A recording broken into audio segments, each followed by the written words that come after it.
Hola, muy buenas tardes a todas y todos. Bienvenidas y bienvenidos a la Biblioteca Lilia Margarita Guzmán y García de la Facultad de Arquitectura de la Universidad Nacional Autónoma de México para la presentación de este libro de un querido colega, Pablo Francisco Gómez Porte. El libro se titula Gestión del Patrimonio y de la Modernidad Arquitectónica, las unidades de habitación colectiva.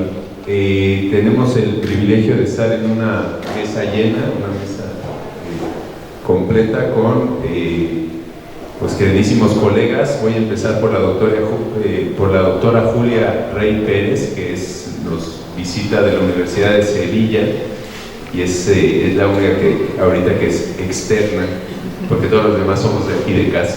Entonces les pido un aplauso para Julia.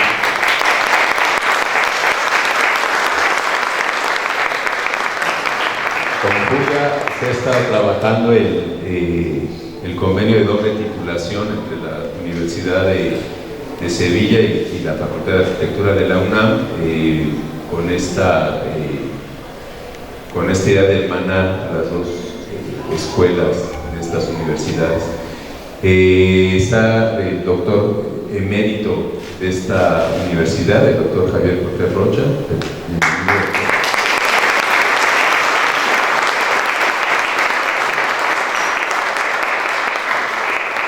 La doctora Elisa Drago Coaglia, que es la jefa de nuestro acervo de arquitectura mexicana.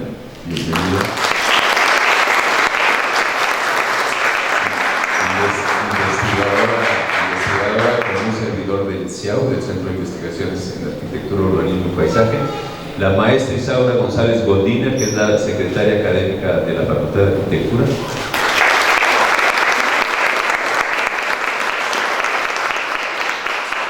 Y desde luego el doctor Pablo Francisco Gómez Porter, que es el coordinador del Seminario de Área de Teoría, Historia e Investigación de la Facultad, de la Licenciatura en Arquitectura de la Facultad.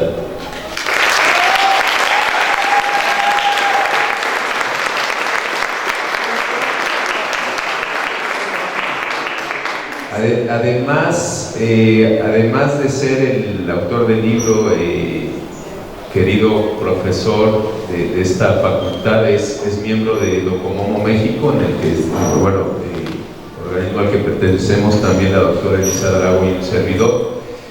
Y bueno, tenemos la fortuna de estar en la presentación del libro de una de las grandes especialidades de Pablo, que es la vivienda colectiva de la modernidad.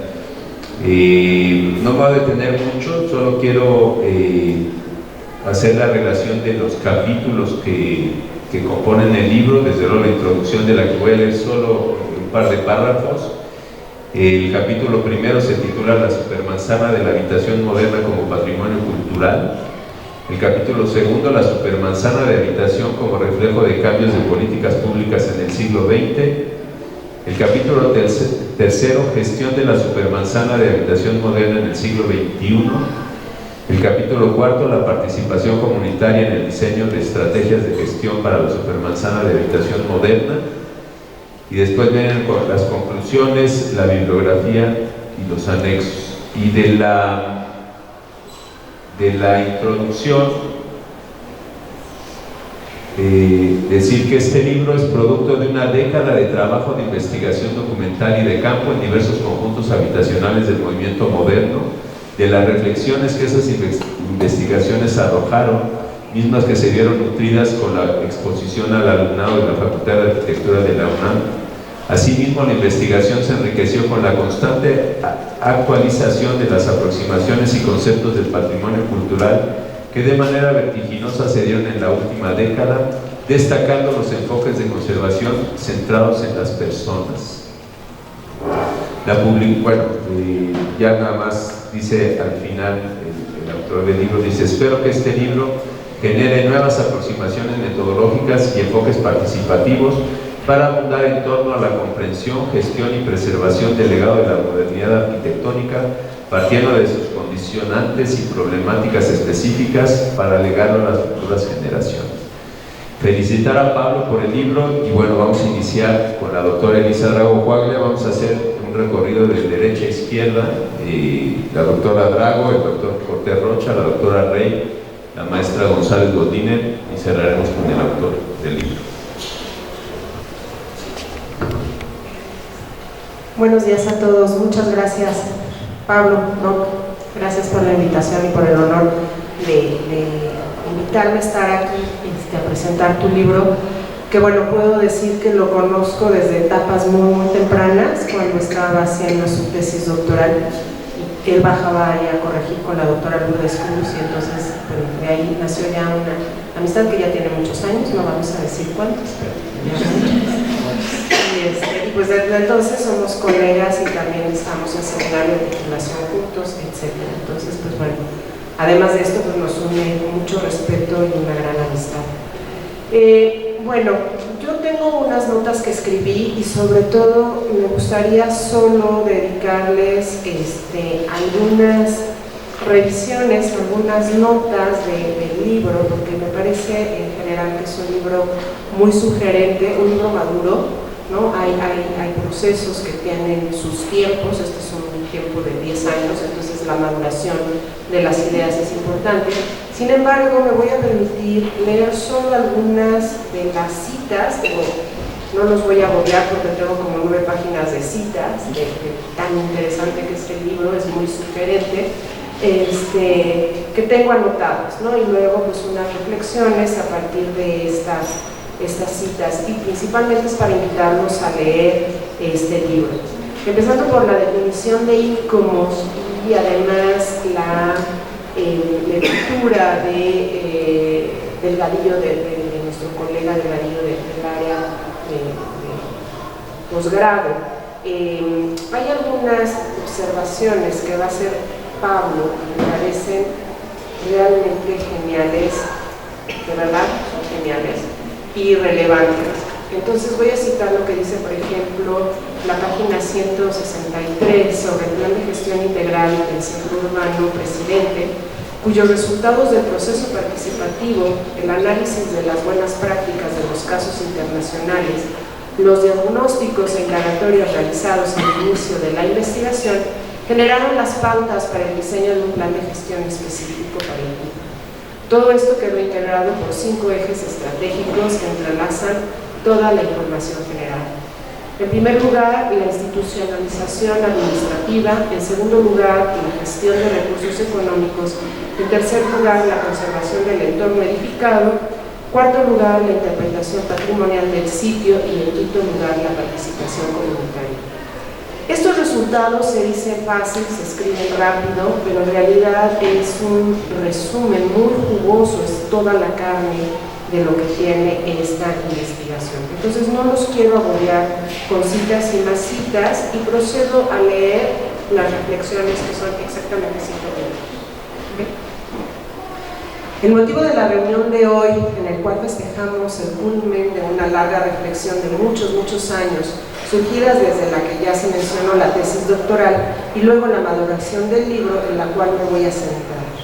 Desde la invitación a releerlo, porque no es haberlo leído cuando estaba sus primeros pininos redactándolos, a leerlo ya de una mirada madura, es una invitación a estudiarlo y aplicarlo. Lo encuentro sugerente y sobre todo por la discusión con ciertas razones en las cuales me voy a basar. El texto es una revisión histórica sobre las ideas de la vivienda colectiva, primer tema a discusión, o sea, esto lo pongo, ¿qué es la vivienda colectiva? Y tenemos varios colegas que trabajan la vivienda colectiva, y por lo cual tenemos que poner a discusión si este es el término correcto del siglo XX, a partir de momentos históricos muy definidos. Las crisis de las ciudades modernas para albergar a los trabajadores bajo el concepto de dignidad, higiene y modernidad, las cuales, por supuesto, se tienen que poner como segundo tema a discusión.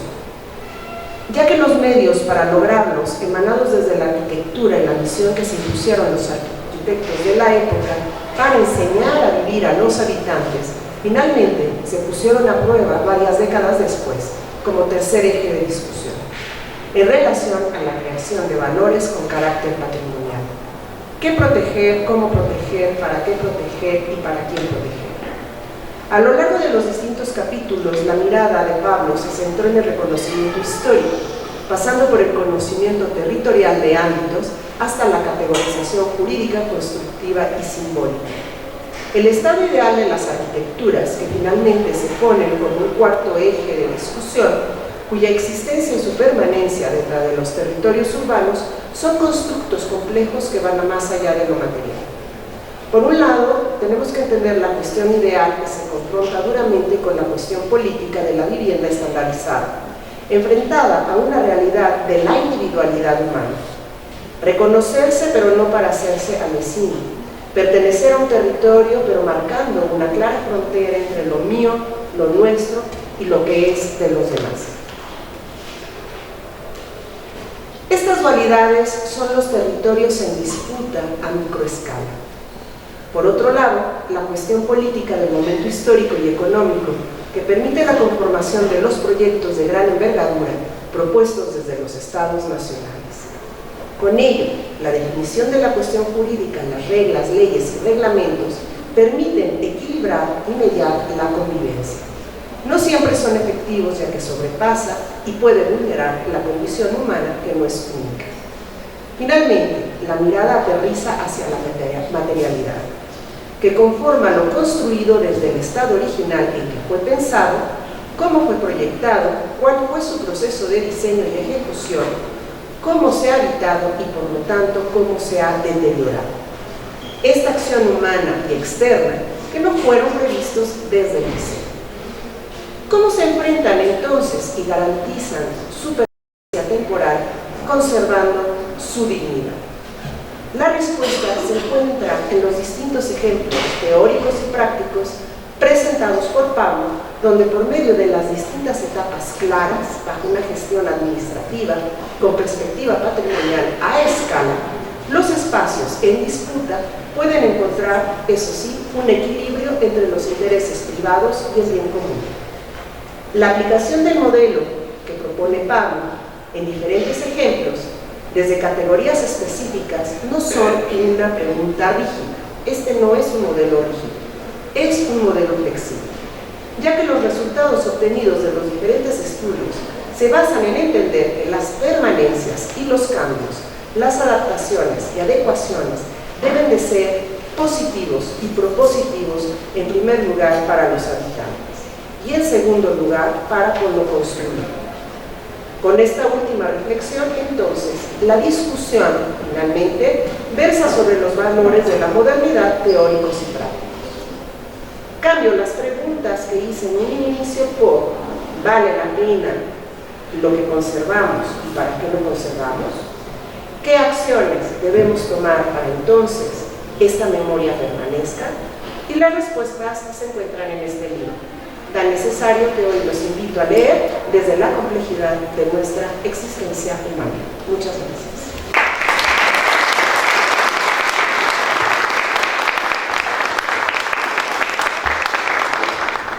Agradezco mucho la invitación para participar en esta presentación del libro, señor director, colegas. El libro que presentamos es fruto de una valiosa investigación que nos revela a un investigador hecho y derecho. Pone frente a nosotros un caso de estudio que es el más adecuado por ser una gran obra de arquitectura de la que llamamos la modernidad. ¿Y qué llama la modernidad? Analiza a fondo el caso del multifamiliar Miguel Alemán, su evolución, su problemática y propone una vía de solución general hacia adelante.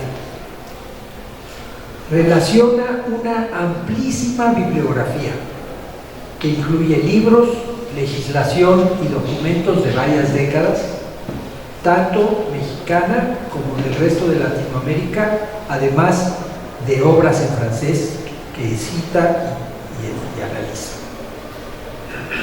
El estudio pone en cuestión los postulados de la Carta de Atenas, que ponían el énfasis en las unidades de habitación, que recomendaban los grandes conjuntos habitacionales y propone una solución para hacer frente a las problemáticas que enfrentaron esos conjuntos.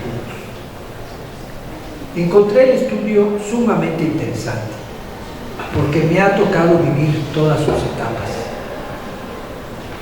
Cuando yo estudié urbanismo, estaba vigente y viva todavía la Carta de Atenas.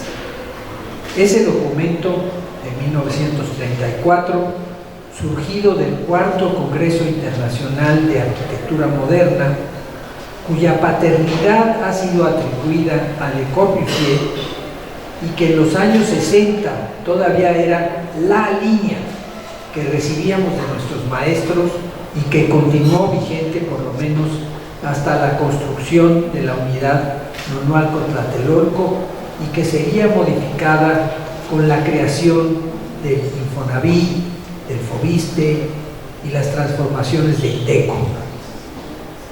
También relaciona el asunto con la normatividad surgida del ICOMOS, entidad internacional surgida de la UNESCO, que ha generado toda una serie de documentos relacionados con la conservación del patrimonio.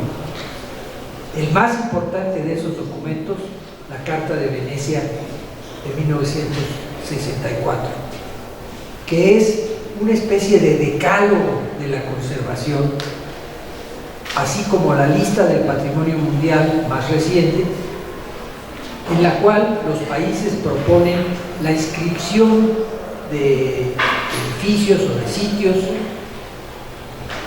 que tienen un carácter excepcional por sus características, por su integralidad. Y en esa lista está inscrita la ciudad universitaria, en la lista del patrimonio mundial, junto con un importante número de monumentos nuestros, una decena de ciudades y el camino real de tierra adentro.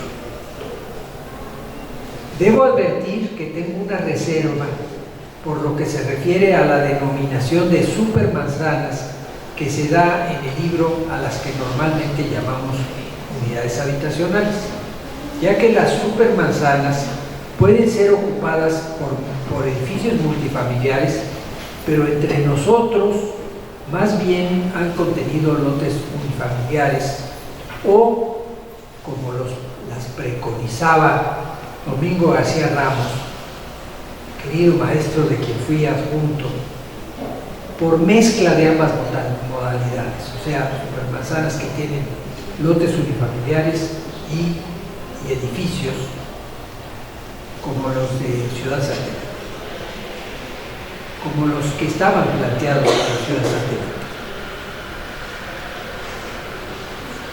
Esas supermanzanas fueron muy ampliamente utilizadas por Mario Pani y su taller de urbanismo, que Mario Pani en su despacho tenía un taller de urbanismo que estaba inspirado por don José Luis Cuevas, que era pues, el arquitecto guía de esa época, pero dirigido ese taller por Domingo García Ramos, profesor emérito de esta escuela, autor de un libro magnífico, de varios libros.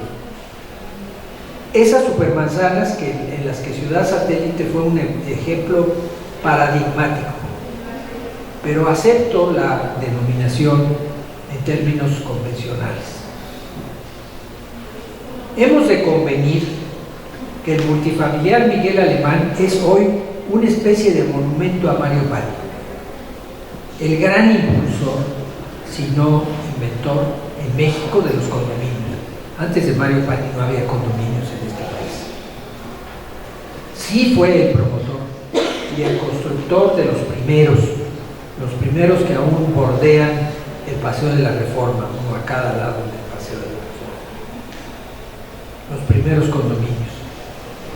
Fue autor también, fue autor de los multifamiliares Miguel Alemán y Benito Juárez, resultantes de un proyecto político, y fue autor también del gigantesco conjunto habitacional, lo fue en su época, Nonualco Tlatelolco. Aunque varias de las unidades más recientes tengan un mayor número de viviendas, pero desde luego con mucho menos calidad y carácter de ciudad. A la primera de ellas, el libro está estructurado en 4 secciones. La primera de ellas, el autor la denomina la supermanzana de la habitación moderna como patrimonio cultural. Y en ella caracteriza su objeto de estudio y lo pone en el marco actual de la normatividad tocante con el patrimonio construido como patrimonio cultural material. ¿Se acuerdan que el patrimonio cultural está dividido en material e inmaterial? En la segunda sección, que se llama la supermanzana de habitación como reflejo de cambios de políticas públicas en el siglo XX, nos presenta la evolución que tuvo la gestión del conjunto, partiendo de lo que inicialmente era un régimen de viviendas en renta, propiedad del gobierno. Se rentaban las viviendas como prestación de la Dirección de Pensiones Civiles a los trabajadores al servicio del Estado, que tenía una administración unificada para todo el multifamiliar, advirtiendo que no es solo descriptivo ese capítulo, sino analítico.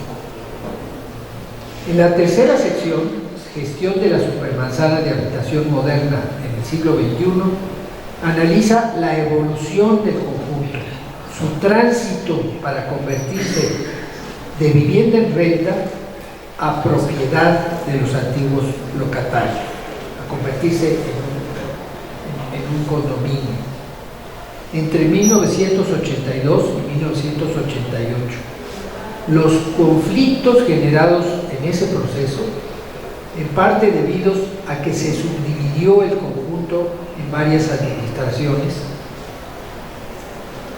y a un muy precario mantenimiento, dejaron caer el mantenimiento del conjunto con una serie de conflictos entre propietarios o entre propietarios y administradores o entre administradores de las distintas secciones o entre las administraciones y la autoridad, la delegación y con el ISSSTE. O sea, fue una época muy complicada. Posteriormente, en la cuarta sección, la participación comunitaria en el diseño de estrategias de gestión para la supermanzana de habitación moderna estudia la historia de 6 casos análogos, 3 en Latinoamérica y 3 en Europa, y saca una serie de conclusiones de ese análisis. Finalmente, el autor diseña una metodología para el diseño participativo de líneas estratégicas de gestión para este tipo de conjuntos, a partir de lo vivido en el multifamiliar Miguel Alemán, y lo hace preconizando la participación de los propietarios. O sea, los propietarios deben participar como requisito sine qua non, proponiendo la forma de implantarla para que funcione, esperando que el libro genere nuevas aproximaciones metodológicas, proponiendo una relativa autosuficiencia, contando con una asociación civil, con un órgano de gestión e incorporando equipamiento escolar y de comercio básico. Finalmente, agrega sus conclusiones y anexos. Da gusto que haya realizado la edición, una muy cuidada edición, muy bien diseñada, con esquemas explicativos muy claros, con sus anexos y, como ya mencionamos, con una amplia y muy ordenada bibliografía. Hay que promover, dar a conocer este libro, este trabajo en la comunidad académica y, sobre todo, entre las entidades de vivienda, los desarrolladores y, desde luego, los gobiernos federal y estatales. El formato digital lo permite. Que se conozca, que sirva a su propósito. Esperamos mucho de este joven y muy prometedor investigador. Enhorabuena.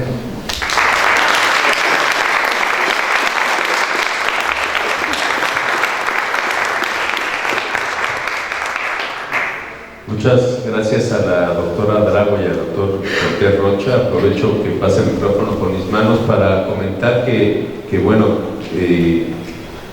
desde mi punto de vista, uno de los capítulos más ricos y que más aporta, digamos, esta idea de conservación de la modernidad o del movimiento moderno es el capítulo 4, titulado La participación comunitaria en el diseño de estrategias de gestión para la supermanzana de habitación moderna, porque ya es el habitante el que está en el centro. Y solo leer este pequeño párrafo, yo acostumbro a hacer esto en las presentaciones del libro, leer pequeños párrafos que llamaron mi atención porque lo digo así, como cuando vas al súper y te ofrecen un pedacito de jamón y luego compras el kilo entero, ¿no? Entonces, para que se acerquen, el libro está disponible en red, ¿no? Se va a ver proyecciones. Y dice un pequeño párrafo que dice así en este capítulo 4: el concepto de comunidad asociada a sitios culturales refiere diversos universos que van desde comunidades indígenas con sistemas sociales de creencias y cosmovisiones ancestrales diferentes a las occidentales. Sin embargo, también existen comunidades urbanas con otras realidades y formas de vincularse al sitio patrimonial.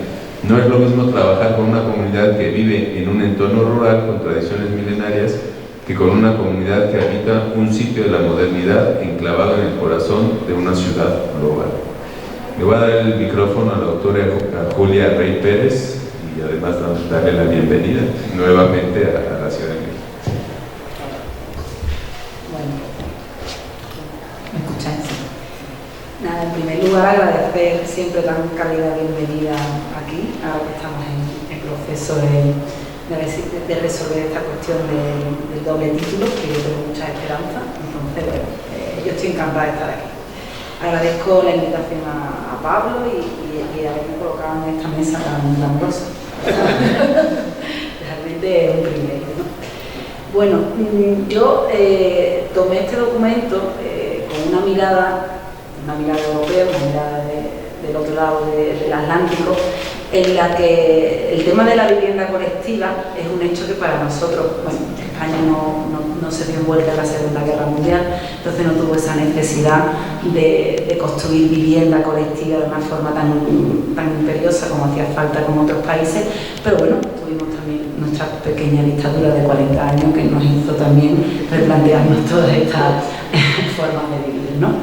Entonces, dentro de lo que es la modernidad, yo siempre he pensado que ya hemos conseguido asumir que lo moderno es patrimonio, ¿no? A partir del año 2000, entre ICOMOS, DOCOMOS, UNESCO, empiezan a movilizar una serie de documentos y poner encima de la mesa que la modernidad también necesitaba esa mirada patrimonial, ¿no? Lo que pasa es que, como ocurre con el patrimonio en general, los grandes monumentos caminan solos. Nadie duda del valor patrimonial de la Ópera de Sydney, nadie duda de determinados elementos, bueno, icónicos de Corbusier, ya sabemos de quiénes hablamos, pero hay dos grandes abandonados siempre, ¿no? Es la vivienda colectiva y las intervenciones en el paisaje, los espacios públicos. Si uno hace una revisión a la lista de edificios o de elementos inscritos en la lista de patrimonio mundial vinculados con la modernidad, los grandes protagonistas, desde luego, nunca son las cositas pequeñas, ¿no? Entonces, bueno, con especial cariño tomé este documento porque nos hace repensar pues, cuáles son esos grandes valores de la modernidad para que hablemos de patrimonio, ¿no?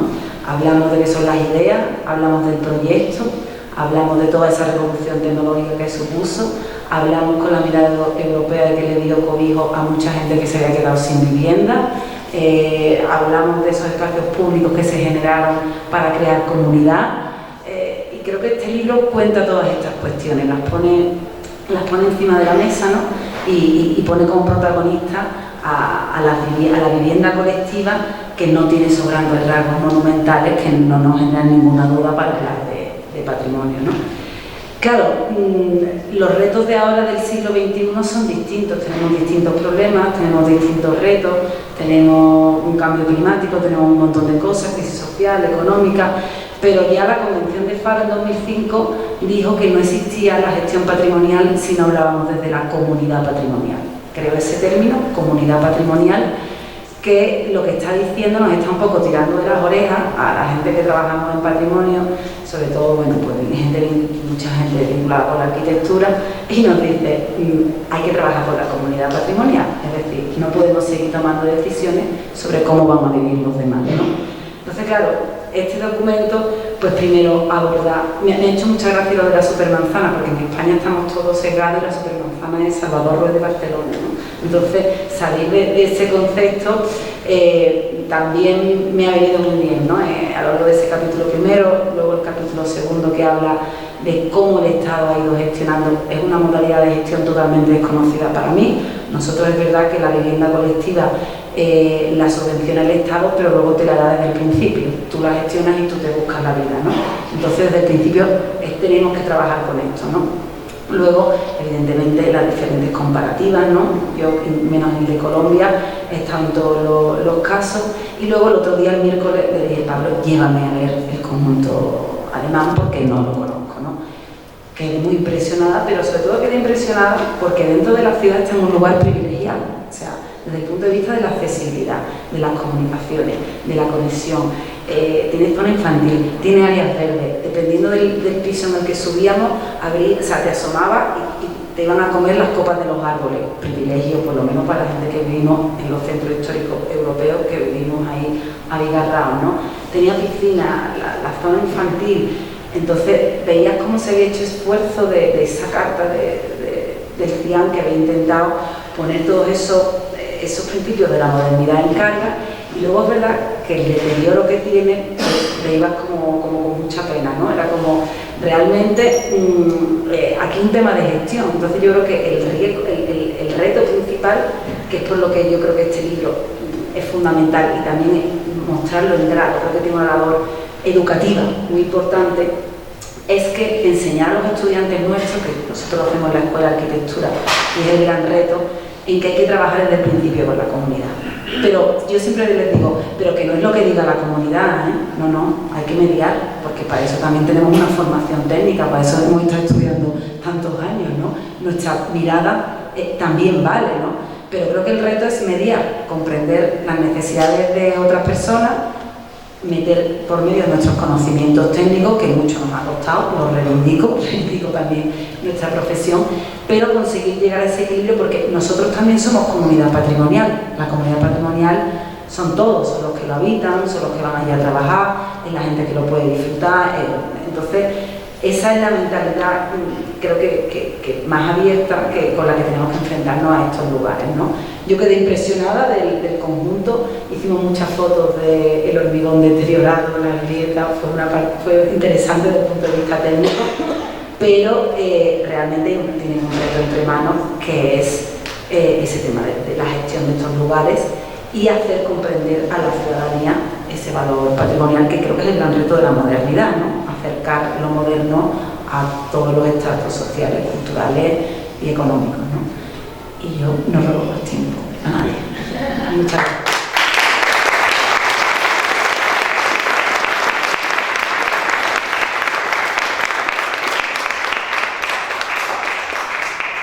Bueno, buenas tardes a todas y a todos. Le agradezco al doctor Pablo Gómez Porte por la invitación a presentar este gran libro.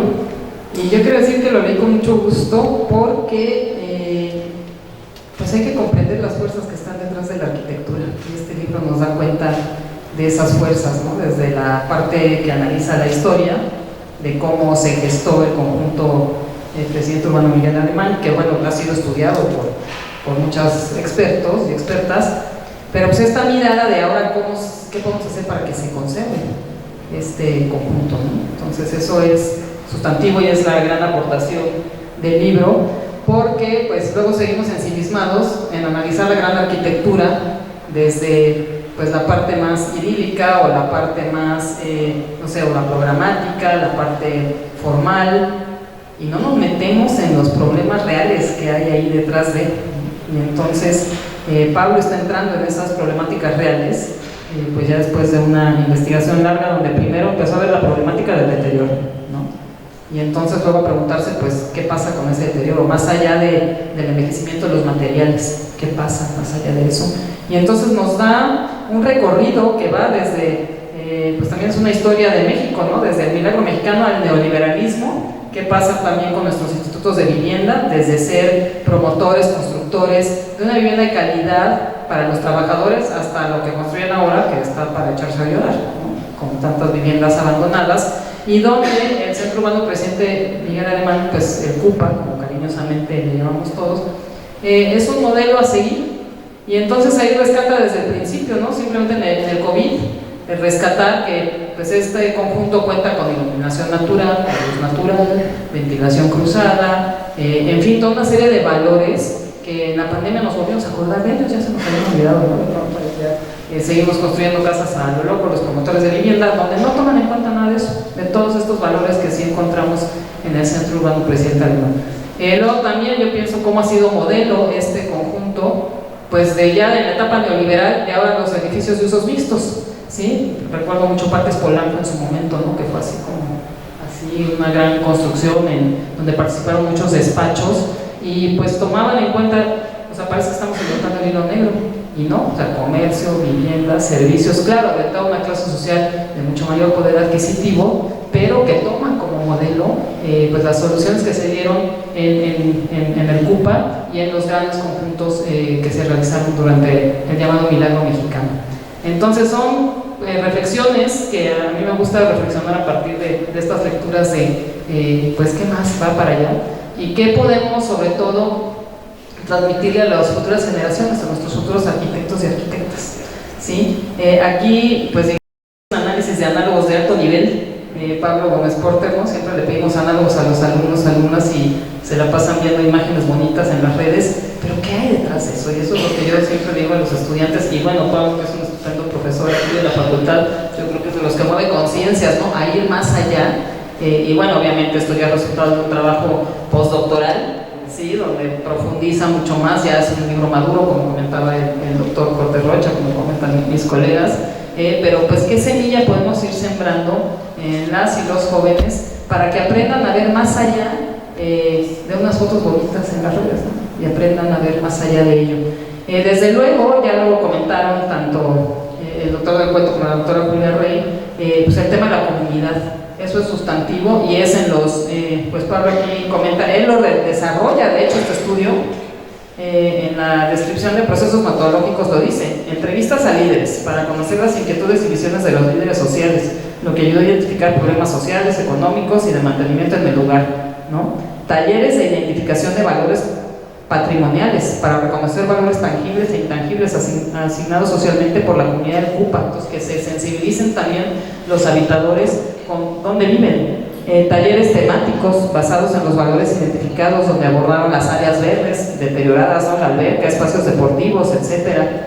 Conferencias temáticas, en fin, para de allí llegar a este plan de gestión integral para el Centro Urbano Presidente Alemán. Entonces lo construiste junto con la comunidad. Entonces ya desde ahí el planteamiento no está desde únicamente un análisis externo, sino que pues se metió a conversar con todos estos actores que identificó para poder entonces llegar a este modelo y decir, pues ahora cómo administramos, porque también en alguna parte del libro lo comenta, ¿no? Se enseñaron estos conjuntos para enseñar a vivir a la clase trabajadora, pero no les enseñaron a gestionar su patrimonio. Y entonces han ido dando trompicones y con tantos cambios que hemos vivido, de que primero eran, a ver, y no sé si aquí me equivoco, en renta, luego en venta, en fin, todos estos cambios administrativos, ¿no? También la conquista pues, del derecho a la vivienda, toda esta idea de que tenemos que tener nuestro pedacito de tierra, ¿no? Y en fin, pero cómo todo ello ha ido afectando y pues ha ido también ver esta caducidad, ¿no? De los materiales que creíamos eternos en la modernidad, que resultaron más débiles que los muy añejos de otras edificaciones, que tienen mucha más nobleza, ¿no? en soportar el paso del tiempo y las vicisitudes de los distintos usos. En este caso también lo destaca el autor. No ha cambiado de uso el edificio, ¿no? Los usos se conservan tanto en los comercios como en las viviendas, o sea, no ha sufrido como otras edificaciones, pienso más de antaño, que luego se han convertido en cualquier cantidad de usos y luego llega y se rescatan después de mucho tiempo, y también hay unas capas y capas de historias ahí a rescatar. Pero aquí lo que es a rescatar es también las historias de la gente, ¿no? La gente que ha vivido allí, que tiene un gran orgullo de este conjunto, me parece, los habitantes. Yo recuerdo hace algunos años que leí un artículo, no me acuerdo en qué medio, de alguien que hablaba de la alberca, que la acababan de remodelar, y entonces cómo vivieron con gran gozo el poder volver a utilizar esa alberca, ¿no? Que de algún modo estaba medio secuestrada. Entonces, pues todas esas vivencias de las personas que se plasman aquí en esta propuesta metodológica para ver cómo puede permanecer este gran conjunto en el tiempo, pues desde luego creo que coincidimos en que esa es la gran aportación de este material, porque por supuesto están todas las normativas y todas las instituciones, pero pues Pablo hace ese énfasis. Los principales actores son las personas que viven en el centro urbano Presidente Alemán, y desde luego pues estarán las instituciones, estará el gobierno y estará la alcaldía, que en un momento dado podrán aportar también para que se conserve este conjunto y todas las especializaciones técnicas, pero la gente, ¿no? La gente al centro, que hoy hablamos de eso, y que no se nos olvide que la gente es la que debe estar al centro de nuestra mirada, tanto para lo nuevo como para lo que tenemos que conservar. Y yo por ello felicito la publicación de este libro. Les invito a todos a leerlo, y pues sobre todo a quienes somos profesores, también a traerlo a nuestros estudiantes de todos los niveles, ¿no? De licenciatura, de maestría, de doctorado, porque pues en ello podrán encontrar que la arquitectura es mucho más que pues lo que nos han enseñado a lo mejor estos mismos principios, o bueno, lo que nos llega de pronto un poco deformado, que tenemos que trabajar en realizar proyectos, pero pues para quién son esas obras, esos proyectos. Creo que en este sentido, pues Mario Pani sí lo tenía muy claro, ¿no? O sea, realmente fue un innovador bárbaro en su época. Y pues bueno, nada más cierro diciendo que ahorita venimos de la premiación de los 5 finalistas del premio a la composición arquitectónica Alberto J. Pani, tío de Mario Pani, ¿no? Entonces, ingeniero, promotor de la arquitectura mexicana, pues uno de los grandes personajes de esas fuerzas que estuvieron detrás precisamente, pues un poco antes de estas grandes obras, ¿no? Y pues que de pronto se nos olvida que también todos estos personajes hacen posible la arquitectura. Muchas gracias.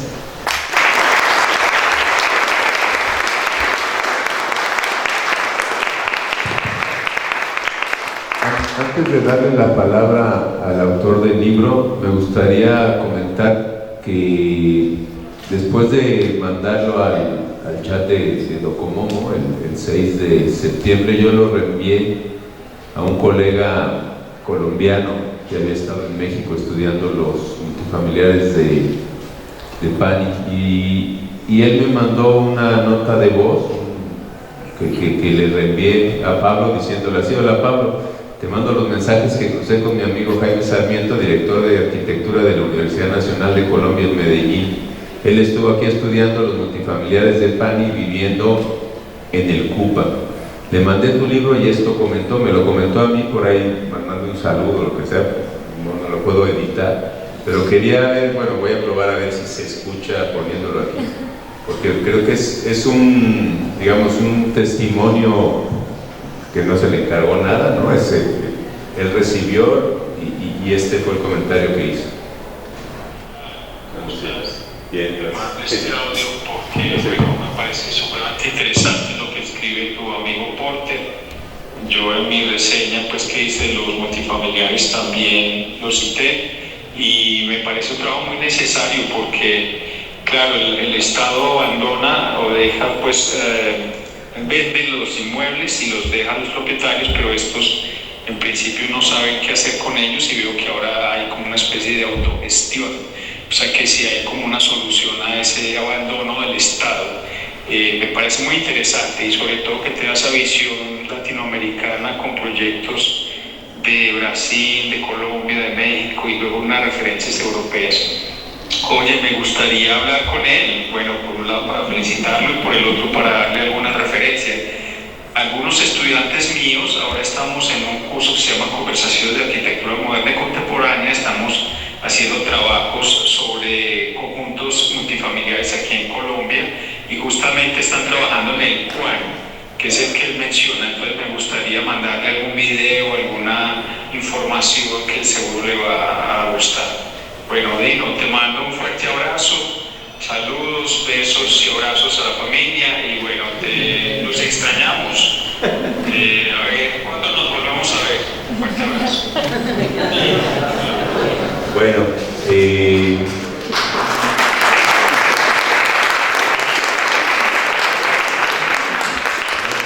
un comentario no encargado y muy espontáneo, por eso me gustaba, y le vamos a dar la palabra al autor del libro, a Pablo Francisco Gómez Porte.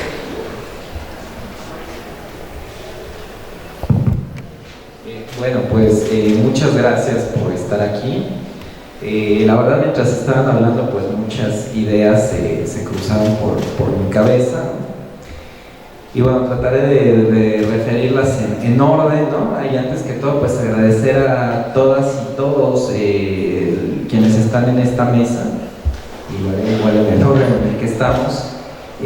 Doc, pues gracias por estar aquí. Nos ha tocado pues compartir un crecimiento personal, académico, ¿no? en esta carrera que es la universidad, ¿no? Nos tocó entrar como académica, bueno, la doctora es investigadora, yo soy profesor de tiempo completo, pero bueno, nos ha tocado ir construyendo nuestra carrera en paralelo, más o menos en los mismos tiempos, ¿no? Y sufrir pues las mismas presiones que implica la vida académica, que cuando está uno afuera no tiene uno idea, ¿no? Entonces pues mutuamente nos hemos ido apoyando, dando consejos, haciendo catarsis. Entonces bueno, gracias por estar aquí. Doctor Cortés, pues bueno, gracias por aceptar la invitación, porque pues bueno, usted es una institución en la conservación del patrimonio cultural de nuestro país, y bueno, yo particularmente pues lo considero usted un mentor, porque pues es y sobre todo en el ámbito profesional. Curiosamente hemos coincidido en lo profesional, no en el ámbito académico. Y bueno, pues digo, al ser usted un caballero en toda la extensión de la palabra, pues no sabe cómo me han servido sus enseñanzas ahora que estoy en el área. A veces hay momentos un poco complicados, entonces esas enseñanzas me han servido bastante. Dino, pues muchas gracias por aceptar y arropar esta publicación, dar la oportunidad de que la presentemos aquí, y sobre todo pues compartirla con nuestros colegas de otros países, ¿no? Justamente para entender esta visión regional. Gracias por aceptar la propuesta y por tu apoyo, porque pues si no es difícil dar a conocer este tipo de obras si no tenemos ese respaldo de casa, ¿no? Y finalmente pues estar aquí en casa es como algo muy significativo. Es la primera presentación que se hace de este libro, y bueno, qué más que sea en esta biblioteca y en este espacio tan icónico. Julia, bueno, pues finalmente las conversaciones que hemos tenido pues día de antes y esta semana en torno a la conservación del patrimonio, en torno a entender qué hacer con esas obras del pasado para fomentar su sostenibilidad, su vigencia en el presente, su uso, ¿no? Su resignificación de acuerdo a las necesidades del presente, pues nos permite dar esa plataforma social, ¿no? Que es la que le da la conservación a los bienes culturales, más allá de la época en la cual se hayan construido, y que bueno, reúne las condiciones de ser testimonio, de tener estos valores de integridad y de autenticidad, que específicamente el CUPA, que es digamos donde se inicia la investigación, también lo tiene. Isaura, mi jefa, doblemente, ¿no? Por ser profesor de carrera y por estar en el área, te agradezco mucho pues haber aceptado hacer esta presentación. De hecho eres la primera persona a la que le comenté la propuesta, la recibiste muy bien, tú fuiste quien me dio las pautas pues para hablar con nuestro señor director. Gracias también por el apoyo, ¿no? Y bueno, a todas las personas que están aquí, realmente mucha gente que está en el público también pudiera estar aquí como comentarista, ¿no? Por el apoyo que dieron a esta investigación en diferentes procesos. Como saben, pues es una investigación de una década, pero bueno, voy a tratar de agradecer a quienes están en primer lugar por si se quieren ver aquí enfrente, pues a mis estudiantes de la especialización, ¿no? Gracias por estar aquí, ¿no? Olga querida, pues gracias por venir de tan lejos a la presentación, nuestra querida Olga, expresidenta del Comos Mexicano. Lupita Silva, bienvenida, gusto verte. Lalo, mi querido hijo académico, aquí estás, bienvenido aquí. Andrea, que está haciendo su servicio social conmigo, igual que Ángeles en el área, ¿no?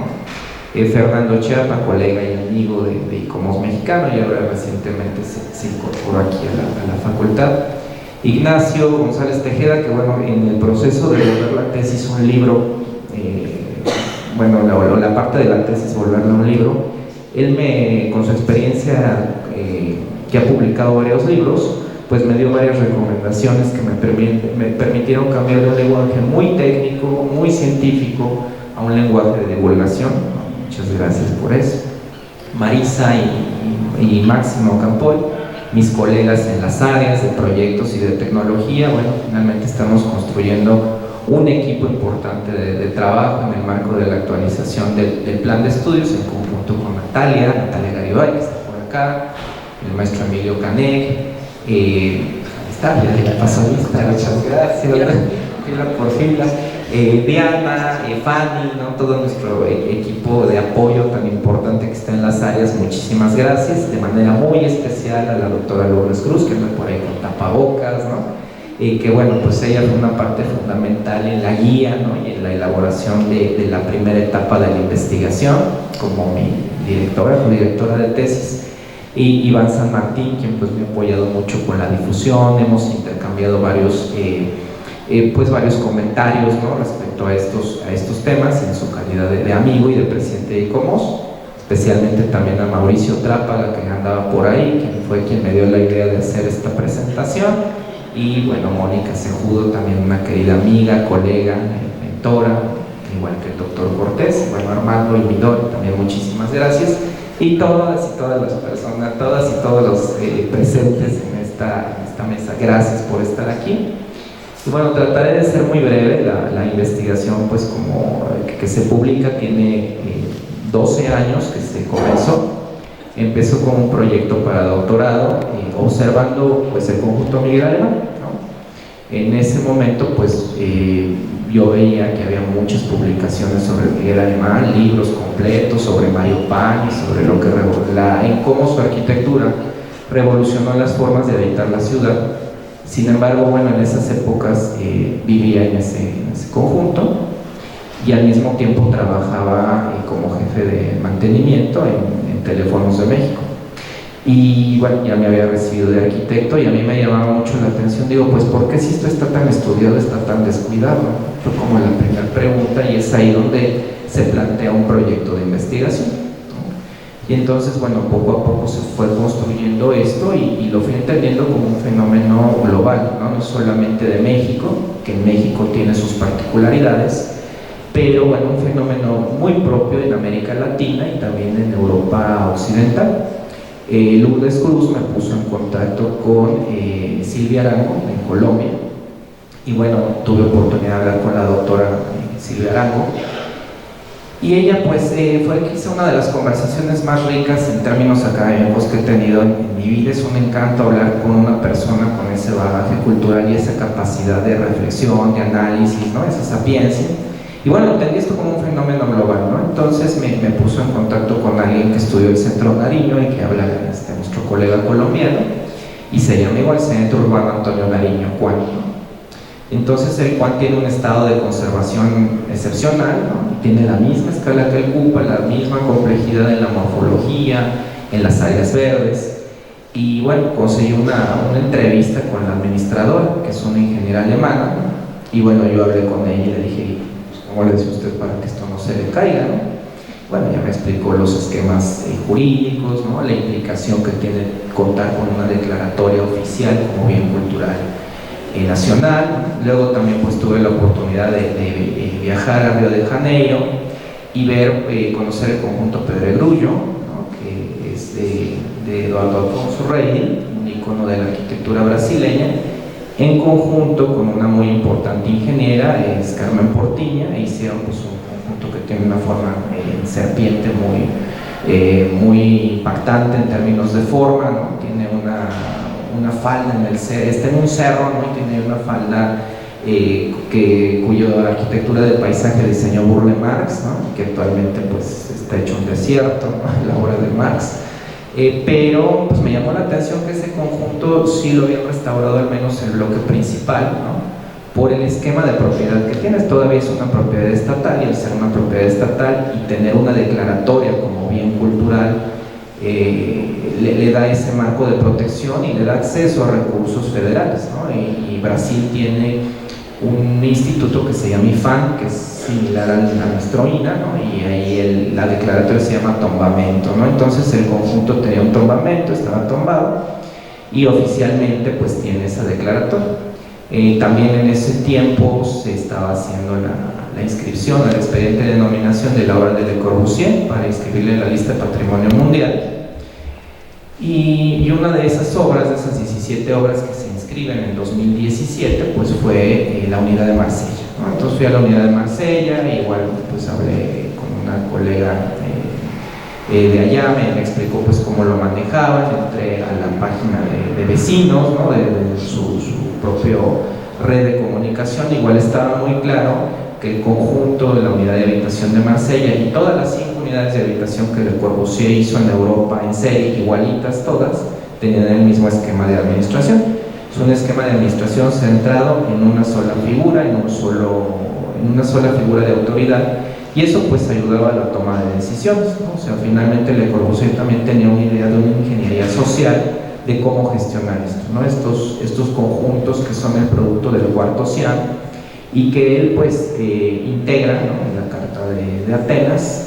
Se nutre de ideas de otros arquitectos, no les da el crédito, de Ernst May, de Ronotau, ¿no? De los grandes maestros de la Bauhaus. Y bueno, pues también fui a ver las Siedlungen de Berlín, las unidades de producción estatal que hace Ronotau y Ernst May, ¿no? En Berlín, que también son patrimonio mundial, inscritas desde 2008 en la lista célebre de UNESCO. Y bueno, el estado de conservación de esas unidades también es excepcional, ¿no? Las áreas verdes, el equipamiento colectivo, que es lo que va a caracterizar esta arquitectura. Entonces eso me hizo traer esa visión un poco hacia México, ¿no? O sea, como que entendí que esta arquitectura en su gestión, en la historia de su gestión, tiene diferentes momentos. Primero es producida por el estado de bienestar o por el gobierno en la lógica del estado de bienestar, de una economía keynesiana, de un sistema asistencialista, ¿no? Y eso va a permitir que la arquitectura pues tenga ciertas características, y desde la voluntad del Estado se pueda fomentar una vivienda de gran escala.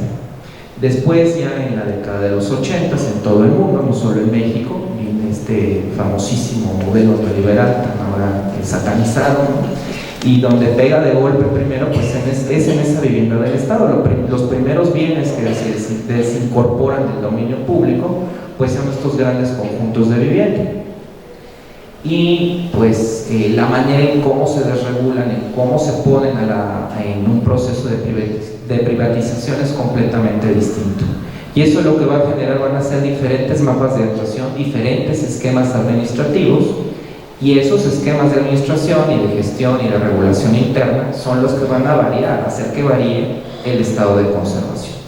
En el caso mexicano, toda esta vivienda del Estado producida por la Dirección de Pensiones Civiles, que después se vuelve el ISSSTE, pues fue un caos, ¿no? Y entonces viene este decreto de desincorporación que ya mencionaba el doctor Cortés en el año de 82. Es cuando, bueno, México está sufriendo una crisis económica tremenda, ¿no?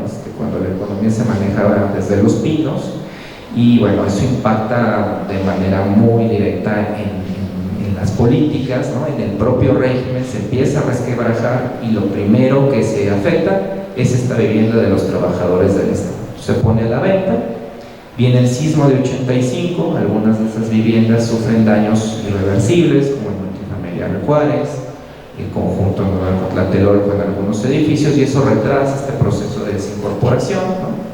Pero llega el año del 87 y entonces pues los conjuntos se avientan, ¿no? Así literalmente se avientan hacia la gente. Empiezan a ensayarse, en el caso mexicano, algunos esquemas de administración vecinal, no funcionan, y quedó una autoadministración pues con la gente, los propios vecinos, ¿no? Que bueno, pues finalmente si tú habitas un conjunto que está administrado, que está gestionado, que está conservado por el propio gobierno, pues y de repente te dice, pues tú manéjalo con esas extensiones de áreas verdes, con ese nivel de equipamiento colectivo, con ese nivel de circulaciones y de espacios compartidos, pues prácticamente es un reto imposible de lograr, ¿no? Y bueno, se quedó la autoadministración. En algún momento, como parte de esta investigación, se hizo este acercamiento a la comunidad, se hicieron algunas recomendaciones de un plan de gestión que se entregó a los vecinos, y en ese momento se cerró la etapa, digamos, de la tesis de doctorado. Sin embargo, la investigación como tal continuó porque los términos y los enfoques en torno a la conservación del patrimonio cultural se actualizaron de manera vertiginosa en la última década, y entonces el documento pues quedó desactualizado para un libro, ¿no? Entonces eso implicó volver a hacer investigación en torno a los términos, en torno a los conceptos, en torno a las recomendaciones internacionales, y esa fue una actualización muy importante que a la par de las clases aquí en la Facultad de Arquitectura pues se fue dando también para darle esa visión en torno a la conservación del patrimonio a nuestras y nuestros estudiantes de licenciatura. Este libro lo pueden descargar en este QR, está en edición digital de libre acceso, no tiene costo. Está hecho pues en primer lugar para las futuras y los futuros arquitectos, porque finalmente también es una reflexión a pensar qué hacemos con la arquitectura cuando la diseñamos, ¿no? Porque finalmente nuestra formación está muy enfocada al diseño, pero también entender que el campo profesional, el campo laboral también nos da opciones para conservar, darle mantenimiento a aquellas arquitecturas que ya existen y que no nos podemos dar el lujo de que se caigan, ¿no? Que desaparezcan. Un poco también en esta investigación encontré textos de Ángeles Vicencio, ¿no? Que ella decía justamente que el parque habitacional de la Ciudad de México está deteriorado en términos de las unidades de habitación, pero que tenemos que hacer algo para conservarlo. Entonces esta aproximación tiene ese sentido, y un poco pues es esa invitación, ¿no? Justamente a que pensemos en qué hacer con esa arquitectura, que verdaderamente el campo de trabajo en ese sentido es amplísimo, pero necesitamos tener las bases y los conocimientos para poder pues analizar esto. También desde el enfoque de la investigación, hablar de Mario Pani o hablar del CUPA pues ya estaba todo dicho, ¿no? De hecho Graciela de Garay entrevistó a Mario Pani, ¿no? Hizo un proyecto de historia oral del CUPA. Luis Noel ha escrito una cantidad impresionante de gran calidad de los textos de Mario Pani, fue su editora en la revista Arquitectura México. Entonces, bueno, también sería muy inocente en una nueva investigación tratar de enfocar en un trabajo desde una perspectiva histórica. Entonces, la perspectiva histórica fue la historia de la gestión, la historia de cómo se maneja un bien cultural a través del tiempo y el impacto que eso tiene en su conservación actual y qué hacer con eso hacia el futuro. Ese es el gran reto. Y bueno, les invito a leer el libro, es de descarga gratuita. Espero les sirva, les resulte. De igual forma, si en algún momento lo citan en algún trabajo para eso, solo den el crédito correspondiente, porque bueno, si es muy importante, esto lo digo a mis estudiantes, es muy importante que cuando nosotros referimos alguna idea de otro autor, copiamos y pegamos la idea de otro autor, es una cita y es importante referir, ¿no? Para evitarnos cualquier pues malentendido, ¿no? Cualquier situación innecesaria. Y bueno, finalmente, muchas gracias por estar aquí en este día tan peculiar, ¿no? Gracias, y bueno, pues es todo.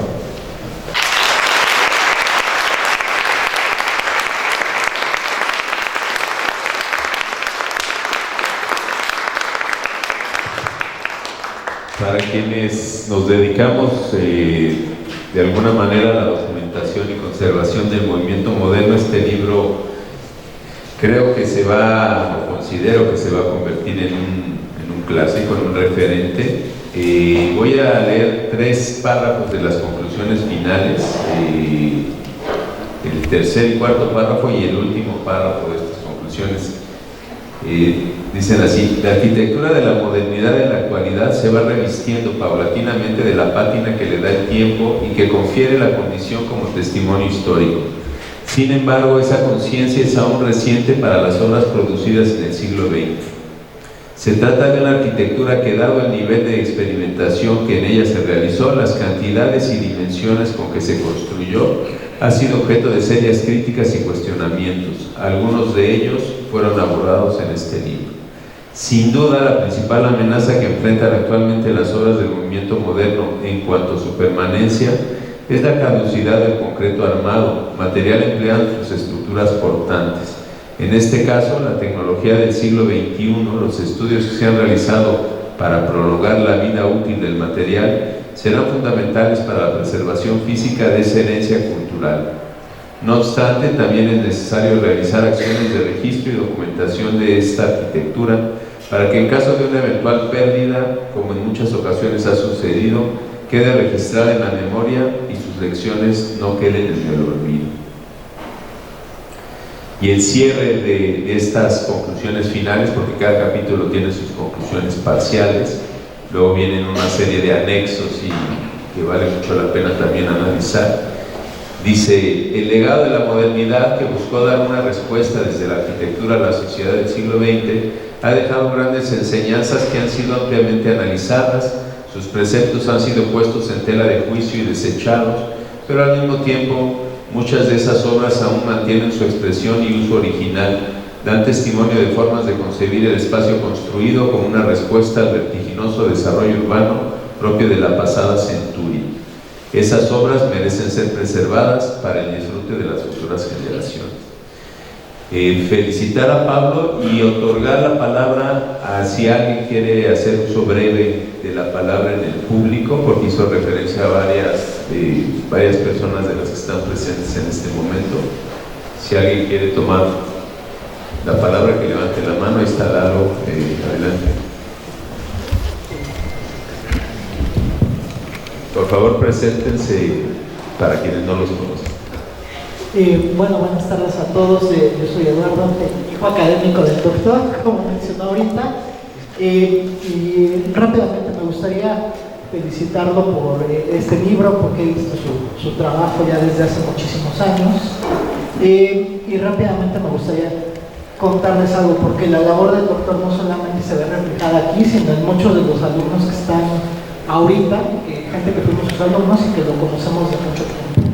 Entonces, la felicitación es extensa, ¿no? Porque no solo es un gran investigador, un gran docente, sino es un gran ser humano. He podido tratarlo fuera de la facultad muchas veces y creo que esto será como recordado a la larga como el primero de muchos libros que seguramente va a trabajar. Entonces, sí, yo creo que sí. Lo felicito y una vez más gracias por el impacto que ha tenido no solo en mi vida, sino en la de muchos de los chavos que están aquí. Felicidades.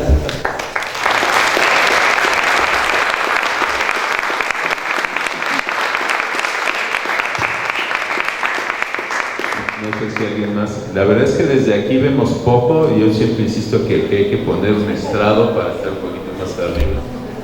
Sí, por eso, no sé por qué no se pone. Adelante. Muchas gracias, Ricardo. Buenas tardes. Mi nombre es Luis Alfredo. No tengo el gusto de haber tomado clases con el doctor, pero bueno, quiero compartir el comentario de que es muy valioso este documento que rescata la vida de los condóminos de Miguel Alemán especialmente. Y bueno, yo lo digo desde mi experiencia porque yo vivo en Santa Fe, también de Mario Pani. Y bueno, la importancia que debe tener este documento y estas experiencias para que los condóminos justamente nos apropiemos de nuestros espacios, los valoremos y hagamos que trasciendan, ¿no? Entonces, bueno, yo quiero felicitarlo, doctor, y a todo su equipo por este gran trabajo que hizo. Ya estoy muy ansioso por leerlo y bueno, por tener igual algunas conclusiones que incluso pueda yo compartir con mis vecinos, ¿no? Para hacer unas tareas ahí con la unidad. Muchas gracias. Gracias.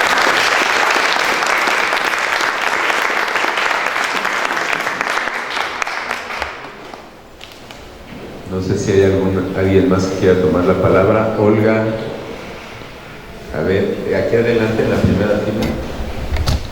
Olga Oribe, expresidenta de Icomos México. Hola a todos. Bueno, todos amigos, colegas, con todo cariño. De verdad estoy muy impresionada, Pablo. Sí, sé que desde hace 12 años ahí está, te veía en tus estudios cuando estábamos haciendo también los estudios parciales en Zacatecas, ¿te acuerdas? Y lo que me impresionó mucho y me da muchísimo gusto escucharlo, de verdad que sí lo voy a leer con todo cariño, es el hablar de comunidad, el hacer comunidad.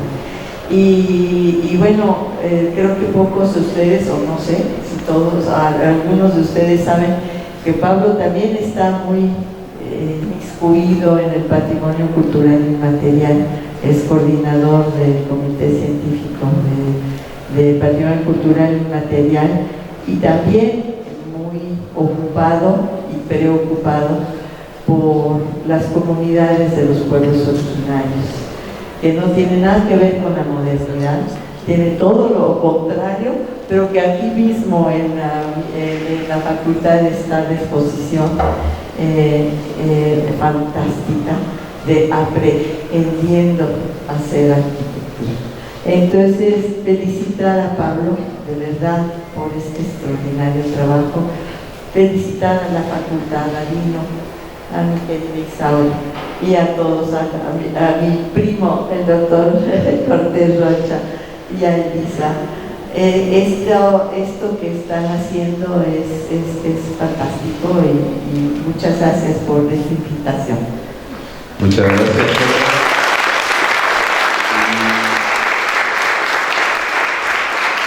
Bueno, siendo las 2:30 de la tarde, creo que es muy buena hora para cerrar la presentación de este fantástico libro, felicitando a su autor, al doctor Pablo Francisco Gómez, por muchas felicidades.